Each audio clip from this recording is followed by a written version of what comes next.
வணக்க மக்களே, நம்ம கார்த்திக் கதையில் மே 2 என்ன நடக்க போகுது அப்படிங்கிறத பற்றி தாங்க இந்த வீடியோவில் இப்போ நம்ம பார்க்க போகிறோம். மறக்காமல் இந்த வீடியோவுக்கு லைக் பண்ணிக்கோங்க.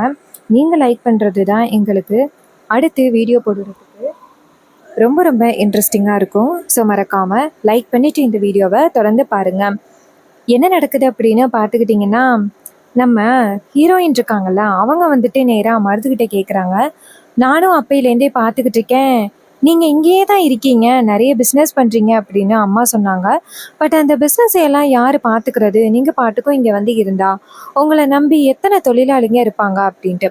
அதுக்கு மருது சொல்கிறாரு, இல்லை அதெல்லாம் வந்துட்டு நான் பிஏ வச்சுருக்கேன், அது எல்லாத்தையுமே பார்த்துப்பாரு. ஸோ நான் தான் வந்துட்டு அங்கே போயிட்டு எல்லாருக்கும் வேலை சொல்லணும் அப்படின்னு அவசியம் இல்லை. அதுக்கு ஹீரோயின் சொல்கிறாங்க, என்னங்க இப்படி பொறுப்பு இல்லாமல் பதில் சொல்கிறீங்க? ஒரு சார் வந்துட்டு எப்படி இருக்கணும் அப்படின்னு உங்களுக்கு தெரியாதா அப்படின்ட்டு. அதுக்கு அவர் சொல்கிறாரு, இங்கே பாரு ரேவதி, தொழிலாளிங்க எல்லாருமே தொழிலாளிங்க தான். அவங்க என்ன வேலை பார்க்குறவங்களோ அவங்க வேலை பார்க்கணும் தக்கன நம்மளை காசு கொடுக்க போகிறோம். அதுக்காக நம்மளும் போயிட்டு வேலை பார்த்துக்கிட்டு இருக்க முடியுமா அப்படின்னு சொல்லி கேட்குறாங்க. இதை கேட்டதும் நம்ம ஹீரோயினுக்கு வந்துட்டு அவர் பேசுறதுல ஒரு தற்பெருமையும் சுயநலமும் இருக்கிறத பார்க்குறாங்க. அப்போ நம்ம ஹீரோயின் நினைக்கிறாங்க, தாத்தா வந்துட்டு எவ்வளோ நல்லவர், அவர் இந்த ஊருக்காக எவ்வளோ பண்ணியிருக்காரு, அவருக்கு போயிட்டு இப்படி ஒரு பேரனா அப்படின்னு நம்ம ஹீரோயின் நினைக்கிறாங்க. அப்புறமா ஹீரோயின் வெளியில் வந்துட்டு எல்லாருமே சொல்கிறாங்க, கார்த்தி ரொம்ப நல்லவர், கார்த்தி ரொம்ப நன்கொடையா கொடுக்குறவர், அவர் ரொம்ப நல்லவர் அப்படின்னு சொல்லி எல்லாருமே ரொம்ப பெருமையாக பேசுகிறாங்களே தவிர்த்து, ஆனால் அதுக்கு உரியவர் மாதிரியே இவர் தெரியலையே அப்படின்னு ஹீரோயினுக்கு ஒரே சந்தேகமாக இருக்குது. அப்போ ஹீரோயின் என்ன பண்ணுறாங்கன்னா, நேராக அவங்க ரோஹிணி ரூமுக்கு போயிட்டு குழப்பத்தில் உட்காந்துருக்காங்க.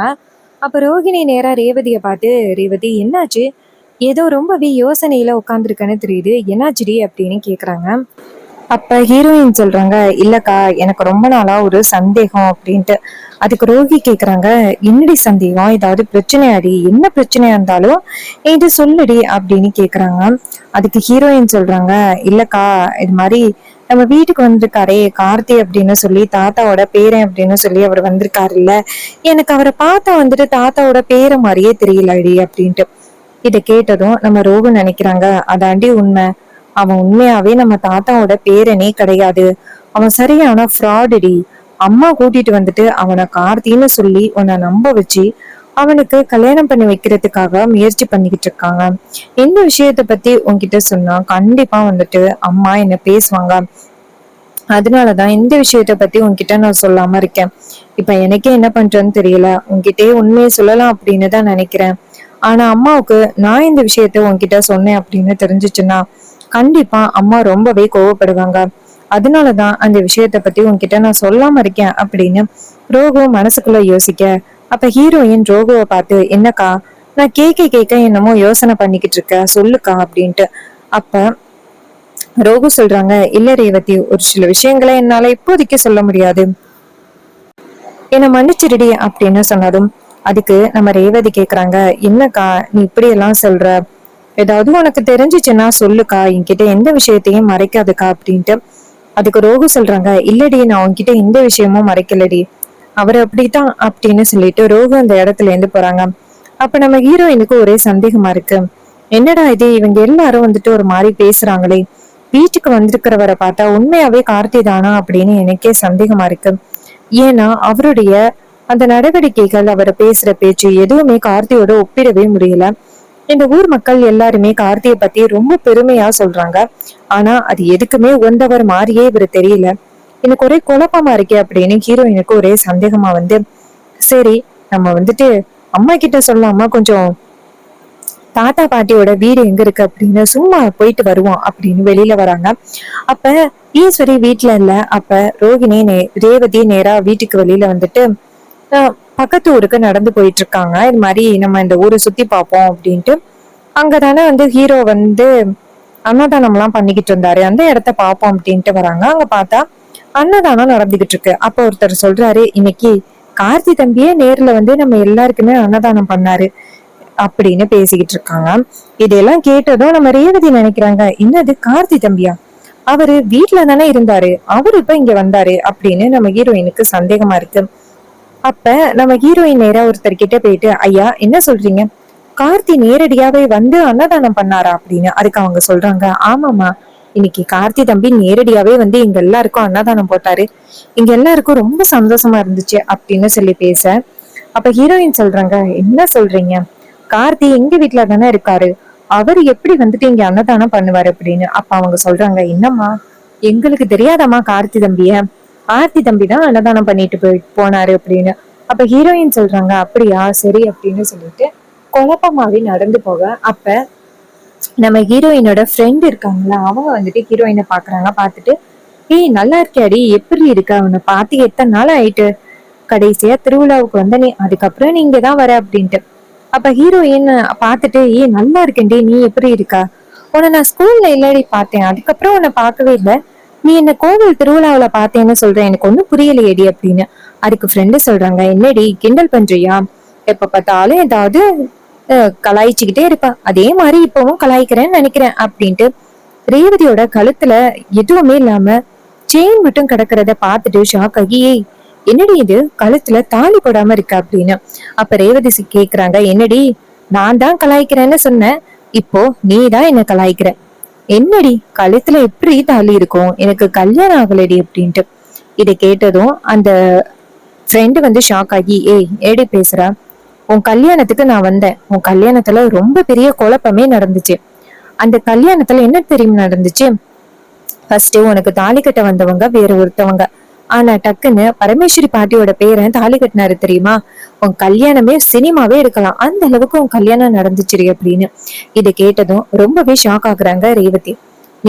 நீ சொல்றது எனக்கு ஒண்ணுமே புரியவே இல்லை, நீ சொல்ற எனக்கு கல்யாணம் ஆகிடுச்சு அப்படின்னு, அது எப்படி எனக்கு கல்யாணம் ஆனது எதுவுமே ஞாபகம் இல்லாம இருக்கும், இங்க பாரு ஏதோ ஒரு ஞாபகத்துல நீ சொல்ற போலடி. அதுக்கு அவங்க சொல்றாங்க, ஏய் நான் கரெக்டா தாண்டி சொல்றேன், உனக்கு கல்யாணம் ஆனது எனக்கு அடி தெரியாது, இங்க பாரு போட்டோவை அப்படின்னு சொல்லிட்டு கல்யாண போட்டோவை காமிக்கிறாங்க. அதை பார்த்ததும் ரேவதிக்கு ரொம்பவே அதிர்ச்சியா இருக்கு. என்னடி இது கல்யாணம் ஆன போட்டோ மாதிரி இருக்கு. அதுக்கு ஃப்ரெண்டு சொல்றாங்க, ஆமாடி உனக்கு கல்யாணம் ஆன போட்டோ தான் இது, இப்ப புரியுதா அப்படின்னு. அப்ப ஹீரோயினுக்கு ரொம்பவே குழப்பமாயிருது. அப்ப ஃப்ரெண்டு சொல்றாங்க, இங்க பாருடி உனக்கு ஏதோ பிரச்சனைன்னு நினைக்கிறேன், சரி நான் வீட்டுக்கு கிளம்புறேன் அப்படின்ட்டு அவங்க போறாங்க. அப்ப ரேவதி அந்த போட்டோவை பார்த்ததும் சரியான குழப்பத்தோடயே வீட்டுக்கு வராங்க. வீட்டுக்கு வந்துட்டு யாருக்கிட்டயுமே எந்த விஷயமும் கேட்கல, ஏன்னா ஏதாவது விஷயம் அவங்களுக்கு தெரிஞ்சிச்சுன்னா கண்டிப்பா சொல்லியிருப்பாங்க, யாரும் சொல்லாம இருந்திருக்க மாட்டாங்க. அவங்க எல்லாரும் நம்ம கிட்ட இப்படி போய் சொல்றாங்க அப்படின்னா இதுக்கு பின்னாடி வேற ஏதோ ஒரு காரணம் இருக்கு அப்படின்ட்டு நேரா வந்துட்டு அவங்க ரூமுக்குள்ள போறாங்க, பழைய ரூமுக்கு. அங்க போயிட்டு, நம்ம இந்த ரூம்ல தான் இருந்திருக்கோம், அம்மா எதுக்கு இந்த ரூம்ல இருந்து நம்மள வேற ரூமுக்கு மாத்தணும், சோ கண்டிப்பா இங்க ஏதோ இருக்கு அப்படின்ட்டு ஹீரோயின் அந்த ரூம் ஃபுல்லா ஏதாவது கிடைக்குதா அப்படின்னு தேடுறாங்க. அப்பதான் பீரோல்ல தேடும் பொழுது ஒரு கல்யாண போட்டோ இருக்கிறத பாக்குறாங்க. அத பார்த்துட்டு நம்ம ரேவதி எடுத்து வச்சு பாக்குறாங்க. பார்த்ததோட ரேவதிக்கு ரொம்பவே ஷாக் ஆகுது. அதுல அவங்களுடைய கல்யாண போட்டோ இருக்கு. அத பார்த்ததும் ரேவதிக்கு ரொம்பவே அதிர்ச்சியா இருக்கு. அதுல எம்டி இருக்காரு, பக்கத்துல நம்ம ஹீரோயின் இருக்காங்க. ஹீரோயின் அந்த போட்டோவை பார்த்ததும், என்ன இது, பக்கத்துல நம்ம எம்டி சார் இருக்காரு, நான் இருக்கேன், அவரு எனக்கு தாலி கட்ட வராரு, எனக்கு ஒண்ணுமே புரியல அப்படின்னு ஹீரோயினுக்கு ரொம்பவே குழப்பமாயி அந்த போட்டோவை எடுத்துக்கிட்டு வீட்டுக்கு வெளியில வராங்க. வந்துட்டு அவங்க அம்மா அப்பா எல்லாருமே கூப்பிடுறாங்க. அப்போ என்னடா இது சத்தம் கேக்குது அப்படின்ட்டு எல்லாரும் வெளியில வராங்க.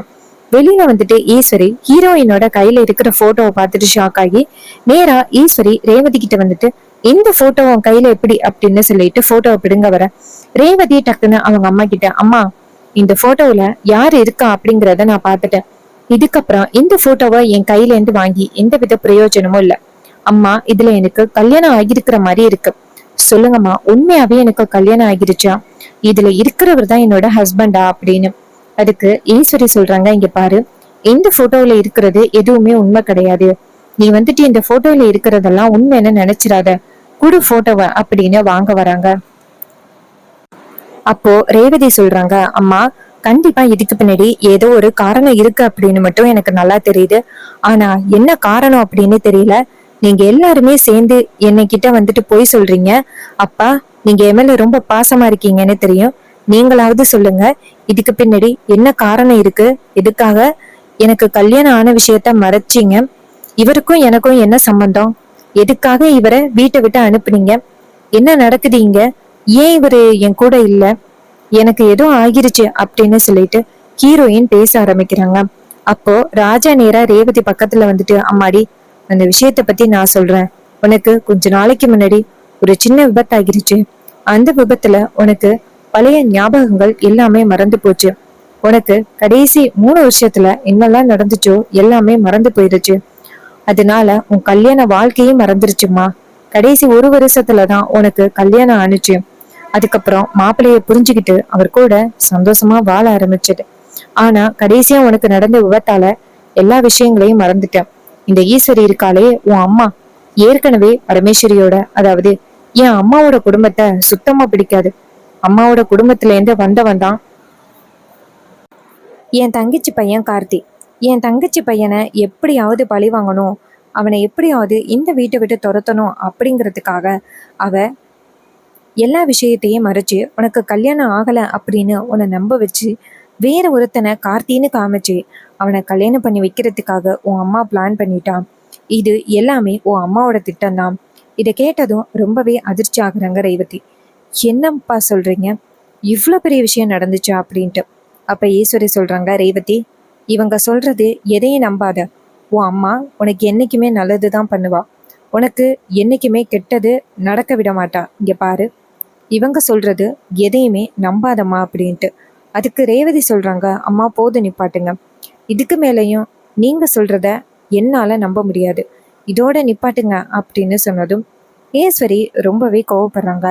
அப்போ ராஜா நேரா ரேவதியை பார்த்து, அம்மாடி இப்பயாவது உனக்கு உண்மைகள் எல்லாமே தெரிய வந்துச்சே. இந்த உண்மைகள் தெரிய வந்ததுல எனக்கு ரொம்ப சந்தோஷம். எப்படியும் நீ மாப்பிள்ளையோட ஒன்று சேர்ந்துருவ அப்படின்னு தெரியும். இங்க பாரு, மாப்பிள்ளை உன் மேல அவ்வளோ பாசத்தோட இருக்காரு. உனக்கு என்ன பிரச்சனை வந்தாலும் அதை தடுக்கிறதுக்கு ரெடியா இருக்காரு. இப்ப கூட நீ எந்த பிரச்சனையில மாட்டினாலும் அதுலேருந்து உன்னை எப்படியாவது காப்பாற்றணும் அப்படின்னு தான் நினைப்பாரு.